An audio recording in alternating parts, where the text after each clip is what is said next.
मित्रों नमस्कार। मैं अमित राम केमठ, अतिथि व्याख्याता हिंदी, शासकीय महाविद्यालय लोरमी। आज हम एमए हिंदी चतुर्थ सेमेस्टर के पाठ्यक्रम में शामिल सच्चिदानंद हीरानंद वात्स्यायन अज्ञेय के रचित काव्यों की विशेषताएं, उनमें निहित विषय वस्तु आदि का विशद अध्ययन करेंगे। अज्ञेय वास्तव में प्रयोगवाद के पुरोधा तथा नई कविता के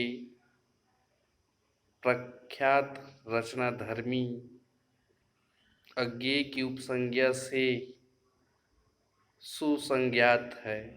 कविता के नए बीम, नवचिंतन, मौलिक शैली और सर्वथा नवीन प्रतिमानों के कारण आपकी रचना सार्वदेशिक और सर्वकालिक बन गई है।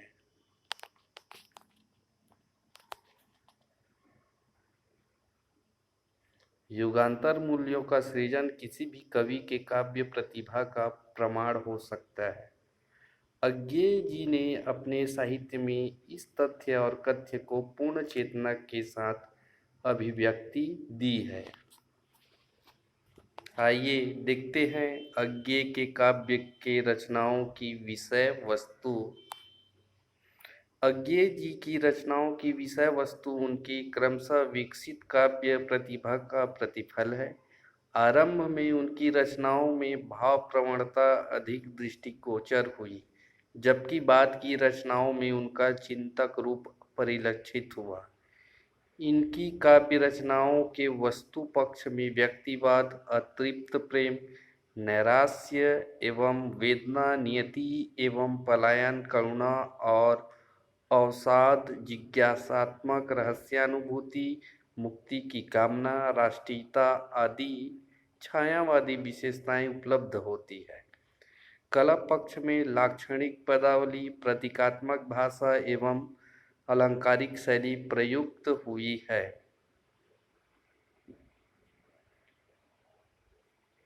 आगे देखते हैं जनजीवन की समस्याएं जो इनके काव्य में निहित है।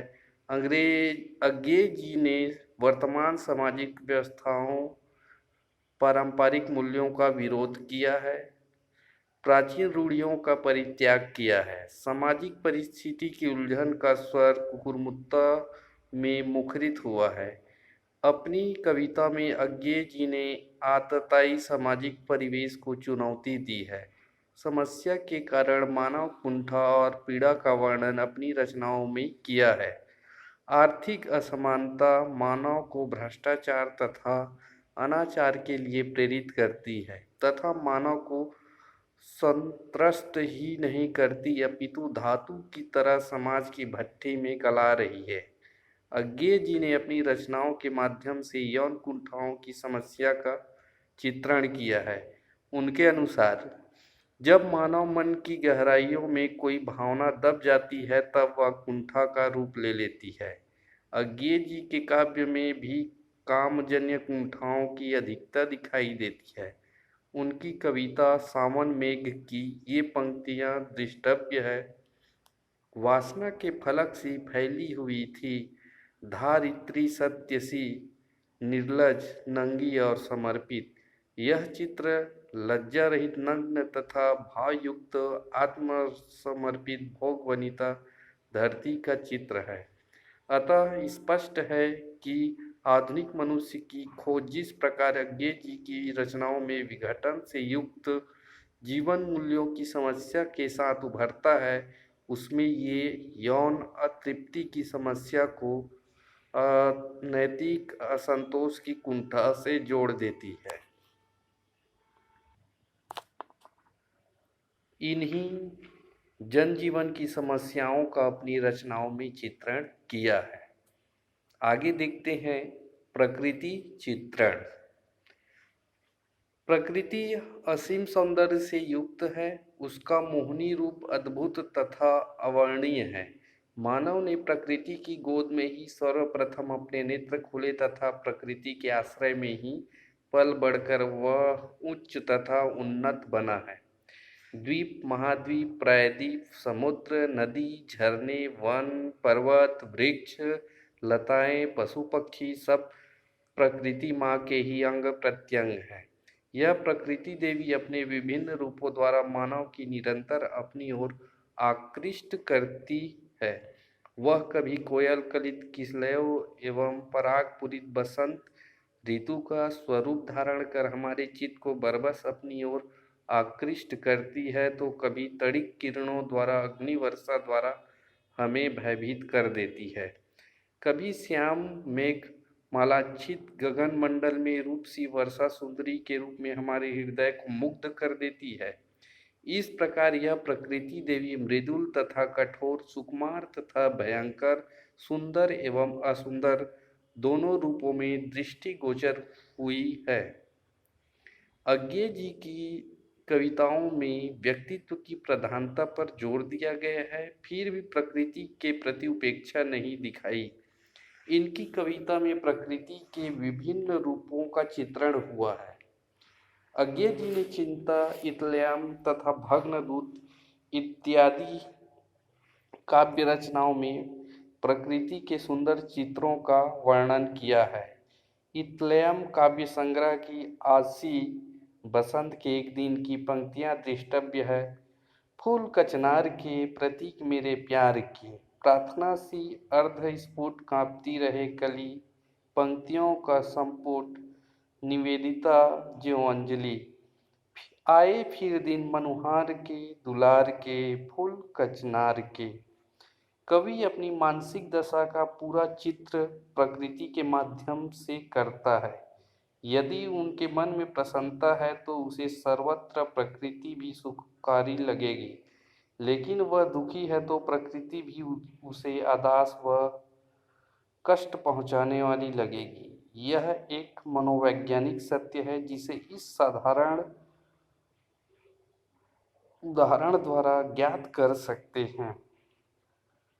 अनमनी सी धुंध में चुपचाप, हताश में ठगे से, वेदना से क्लिष्ट पुरमन टमकते तारे, हार कर मुरझा गए होंगे अंधेरे में बिचारे, विरस रेतीली नदी के दोनों किनारे। अज्ञे जी प्रकृति के समक्ष एक याचक की भांति भी उपस्थित हुए हैं। वह प्रकृति के स्वभावशील रूप गुण पर मुग्ध होकर उसे पाने की याचना करते हैं। उदाहरण है, मत संजो यह स्निग्ध सपनों का यह अलस सोना, रहेगी बस एक मुट्ठी खाक, नस्वर नस्वर नस्वर।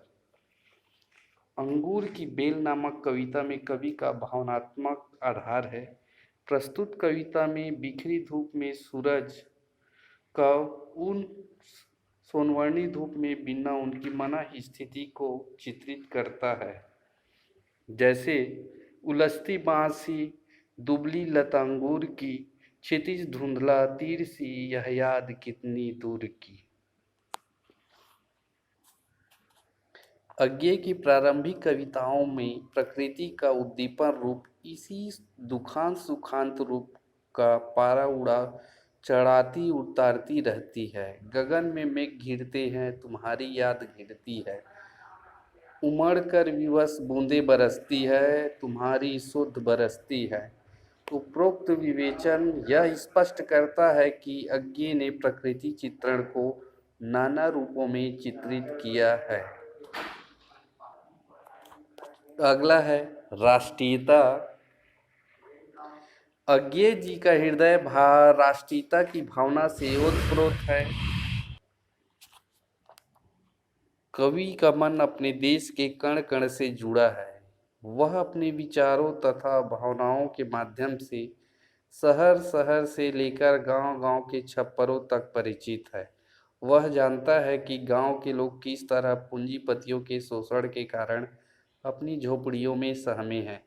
कवि यह भी जानता है कि शोषक वर्ग किस तरह अपनी वेश्याली वासना के सांप का जहर अपने शरीर में लिए अपनी हवेली में नहीं समाते, बल्कि इधर उधर फैले नजर आते हैं। कवि ने इस पर कटु व्यंग किया है। अखंड ज्योति नामक कविता में कवि का कथन है कि भारतीय अपने खून के बलिदान का रास्ता सींचकर स्वतंत्रता का रास्ता स्वच्छ रखेंगे। रक्त स्नात वह मेरा साकी में भारत माता की कल्पना एक विशिष्ट मधुबाला के रूप में की गई है। कवि ने कहा है, तड़प उठा मैं चीख उठा अब मेरा हाँ निस्तार कहाँ है, मेरे हित कलंकी कालिक का बस अब गुरुभार यहाँ है।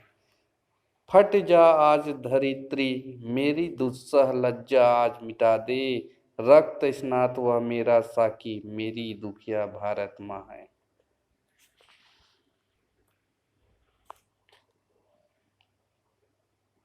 कवि को देश के जर्रे जर्रे से प्रेम है, उसमें राष्ट्रीयता की भावना कूट कूट कर भरी है। वह अपने देश प्रेम को निम्न पंक्तियों के माध्यम से व्यक्त करना चाहता है।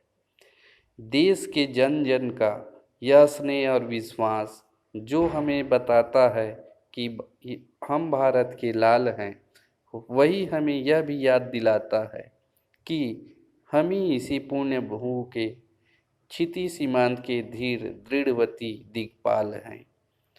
अतः स्पष्ट है कि अज्ञे की कविताओं में अपने देश प्रेम तथा राष्ट्रीयता का भाव पूर्ण रूप से दृष्टिगोचर होता है। अगला देखते हैं मानवतावाद। मानवतावाद प्रत्येक मनुष्य के मनुष्यता का अनिवार्य तत्व है। मानवता गुण के कारण ही मनुष्य एक संपूर्ण मानव कहने का अधिकारी होता है। आज की भौतिकता से युक्त समाज में हर व्यक्ति अपने स्वार्थ पूर्ति में लगा है तथा मानव मनुष्यता की सीमा में इस प्रकार अंधा है कि वह अपने थोड़े से लाभ के लिए दूसरे का बड़े से बड़ा नुकसान करने में नहीं हिचकता। आज मानव का हनन करने में समर्थ वर्ग सबसे आगे है। इसका चित्रण अज्ञे जी ने किया है। सभी जगह जिसकी मुट्ठी में ताकत है, उसका भेजा है एक और भेड़िए दूसरी पर मरकत का।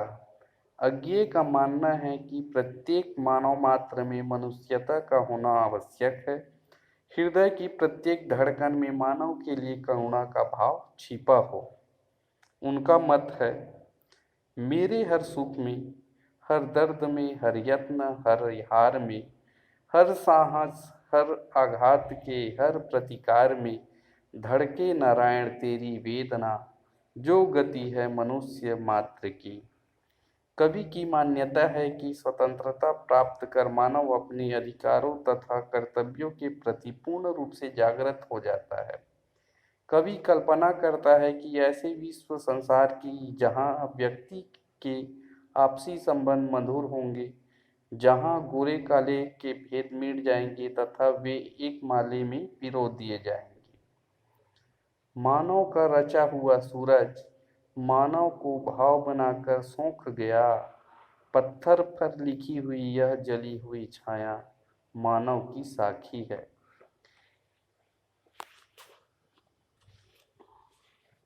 अतः यह स्पष्ट होता है कि अज्ञे की सबसे महत्वपूर्ण स्थापना यह है कि मानव मूल्यों का स्रोत उसका विवेक है।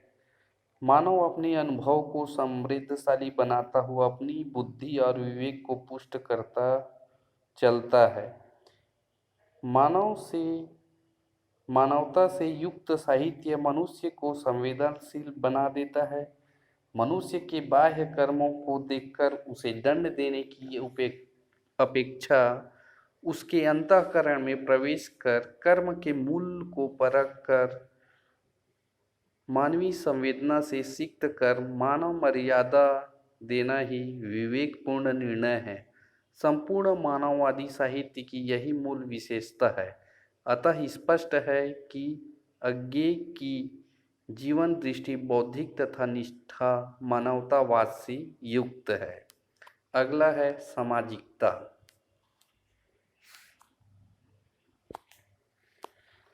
मनुष्य एक सामाजिक प्राणी है। वह समाज में ही निवास करता है। कवि भी समाज का प्राणी है, लेकिन सामाजिक चेतना से अपने को पूर्ण रूप से अलग कर लेना उसे सहन नहीं है। सामाजिक चेतना में समाज के कुछ कर्तव्यों का निर्वाह करते हुए वह कहता है, यह द्वीप अकेला स्नेह भरा है, गर्व भरा मदमाता, पर इनको भी पंक्ति दे दो। इसमें द्वीप कवि है जिसमें प्रकाश तथा स्नेह है पर अकेला है, उसे पंक्ति मिल जाना चाहिए। यह सामाजिक चेतना का प्रतीक है। कवि की दृष्टि से संपूर्ण समाज का मूल्यांकन करती है। वह अपनी दृष्टि से के द्वारा संपूर्ण समाज के शोषण को देख रही है, दुख को माप रही है। कवि की दृष्टि में व्यापकता है जो समाज के चतुर्दिशी शोषण व्यवस्था को देख रही है। उदाहरण है, प्यासी है गागर या मानव के प्यार की, जिसका न पाना पर्याप्त है, न देना यथेष्ट है, पर जिसकी दर्द की अतार्किक पहचान पाना है, देना है, समाना है। प्रस्तुत उदाहरण में श्रमिकों के जीवन के कष्ट, त्रासदी तथा बेचारगी का वर्णन है, शोषक वर्ग का चित्रण है। न हमें पशुओं सा मरना मिला, न हमें पशुओं सा जीना, न मिला देवताओं सा अमरता में सोमरस पीना। अज्ञे में सामाजिकता का अभाव है, क्योंकि प्रयोगवादी कवि समाज में कल्याण के लिए यथार्थ के आदर्श को लेकर नहीं चलते, बल्कि व्यक्तिगत कुरूपता को प्रकाश में लाकर मध्यम वर्गीय मानव की दुर्बलताओं को प्रकाशित करते हैं। डॉक्टर नामवर सिंह के शब्दों में, प्रयोगवादी कवियों को वे आंखें नहीं दिखाई पड़ती क्योंकि वे उनसे बचकर चलते हैं। यदि कभी इत्तेफाक से उन लोगों से आंखें मिल गई भी तो उनकी ज्योति से चौंधिया कर बंद हो जाती है। प्रगतिशील कवि की तरह उसमें साहस ही नहीं है, न उन आंखों में झांककर किसान के जीवन को देख सके। गांवों के किस जीवन में घुसते ही प्रगतिशील कवि अपनी व्यक्तिगतता भूलकर गांव में रहने वाली तरह तरह के लोगों को देखता है, उनका चित्र उकेरता है। अहीर की निरक्षर लड़की चंपा भोरई, केवट प्राइमरी स्कूल के मास्टर दुखरन झा, चना चबेना खाने वाला चित्रकूट के बॉर्डम यात्री वगैरह। अज्ञे जी की काव्य साधना अंतर्मुखी है। व्यक्तिगत क्षणों में बिताई गई जीवन की सूक्ष्म अनुभूतियां ही इनकी कविता के मुख्य विषय हैं। अज्ञे की सामाजिक उन्मुखता में भी व्यक्तिगत चेतना ही है। अतः यह स्पष्ट है कि अज्ञे में सामाजिकता का भाव होने पर भी वह अपनी व्यक्तिक चेतना द्वारा पूरे समाज के यथार्थ का सांगोपांग चित्रण अपनी रचनाओं में करते हैं। अगला देखते हैं अन्य विशेषताएं। अज्ञे जी की रचनाओं की विषय वस्तु विशेषताएं, जनजीवन की समस्याएं, प्रकृति चित्रण, राष्ट्रीयता, मानवतावाद, सामाजिकता पर दृष्टिपात करने के बाद इनकी रचनाओं के अन्य तत्वों का विश्लेषण करेंगे। जिजीविषा की भावना भी अज्ञे की कविताओं के माध्यम से व्यक्त हुई है। आज मानव अपने घरेलू अनगिनत चक्रवात में इस कदर उलझ गया है कि जीवित रहने के लिए वह तड़प रहा है। अज्ञे जी की कविताओं में उनके प्रतीक मछली, बता दे रे चितेरे, सोन मछली, मछलियाँ, टेर रहा सागर आदि इस जिजीविषा की भावना को व्यक्त करते हैं। बना दे रे चितेरे, मेरे लिए एक चित्र बना दे, पहले सागर आ, सागर आंक कर फिर मछली आंक कर, एक उछली हुई मछली ऊपर अधर में। इस प्रकार अज्ञे की रचनाओं में नूतन सौंदर्य बोध भी दिखाई देता है। तुम्हारे नैन पहले भोर की दो उस बूंदे हैं, अछूती ज्योतिमय भीतर द्रवित। अतः स्पष्ट है कि अज्ञे की रचनाओं की विषय वस्तु विशेषताएं बहुत विस्तृत है। इनसे शायद ही कोई विषय अछूता रहा है। विभिन्न प्रकार के प्रतीकों उपमानों के द्वारा इन्होंने अपनी रचनाओं के विषय को विस्तार किया है। अज्ञे जी ने अपनी अलौकिक प्रतिभा के माध्यम से काव्य जगत को ही नहीं वरन गद्य जगत को भी पूर्णतः आलोकित किया है। अज्ञे जी मूलतः चिंतक, विचारक, विश्लेषक और समीक्षक हैं। अज्ञे जी ने गद्य साहित्य की विभिन्न विधाओं पर अपनी प्रतिभा की मुहर लगाई है। वे हमारी शताब्दी के जागरूक मनीषियों की श्रेणी के ही एक मुक्ताकण हैं, जिसमें प्राच्य और पाश्चात्य का संगम स्थल स्थापित किया है।